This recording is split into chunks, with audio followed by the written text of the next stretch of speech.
I was one of the first wrestlers to come out on the O'Reilly Factor and talk about, I call the sickness. Devin, you know exactly what I'm talking about. The sickness in the wrestling industry back in the 80s and the 90s when the traveling started heavy. And I never once criticized anyone particular in the industry, just that we have to change the culture of the industry.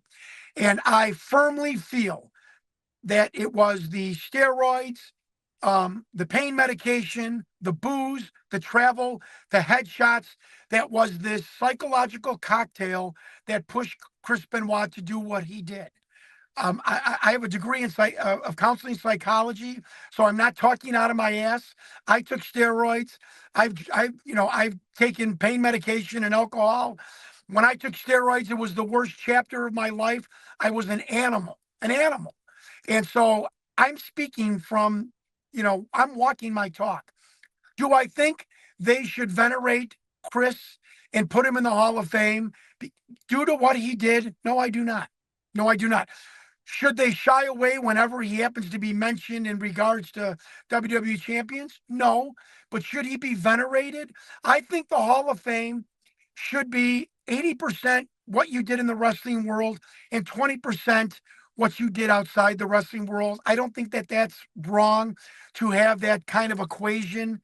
I don't think a pure scumbag should be allowed in any kind of Hall of Fame. That's my opinion. And I'm not denigrating Chris at all, but murdering your wife and your child, I think disqualifies you from being in the Hall of Fame. It's even just bad. It's bad mojo. It's bad. The optics are horrible. And they're a publicly traded company now.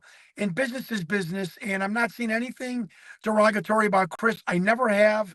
I know what Chris did was I believe again, a psychological cocktail of pain medication, alcohol, steroids, and encephalitis or CTE due to all the headshots and the chair shots. And I feel bad for him and his family. And I've said many prayers for Chris's family, that somewhere in the next world, in the next life, that tragedy gets resolved. But no, I do not believe that he should be in the Hall of Fame.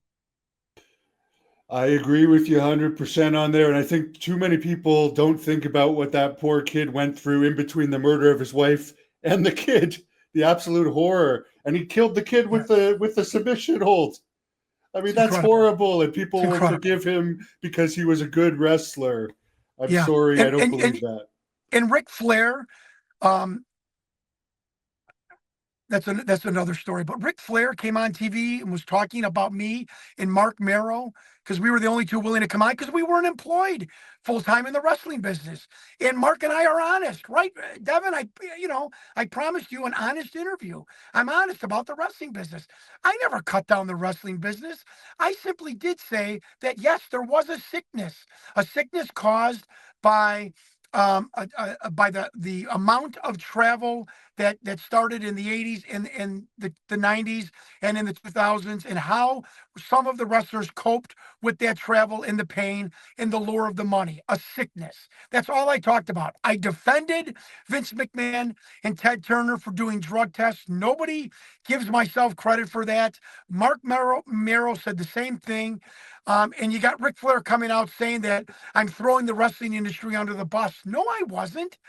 My God, if the 4 times I went on Fox News and Mark Merrow, the times we went on CNN together, if we had one wrestler's wife or girlfriend or family member say to that wrestler, Dad or honey, I'm worried about you, and we saved maybe some wrestler's life, fuck, God, it means everything. I don't care what Ric Flair says. Ric Flair's wrong. I didn't cut down the wrestling industry. I was truthful about the wrestling industry, and there was a sickness, and I believe the wrestling industry has overcome that hump because you don't see men dying in mass in wrestling like we were the race car driving circuit in the 50s and 60s, where somebody would die every Sunday or Saturday at the racetrack. So we're over that hump. And again, I'm ecstatic about the wrestling business. I'm just not one of these bitter old wrestlers. I'm tickled to death where we came full circle and where it's at right now. And Flair's son died of an overdose, Yeah, and his stepson recently died of self-inflicted reasons. And he's had again, 5 wives, so he's not the most credible yeah, person. yeah. I mean, again, I'm so glad that I came out. You let me come on here with you, because again, you're just asking great. You're making great points. Yeah.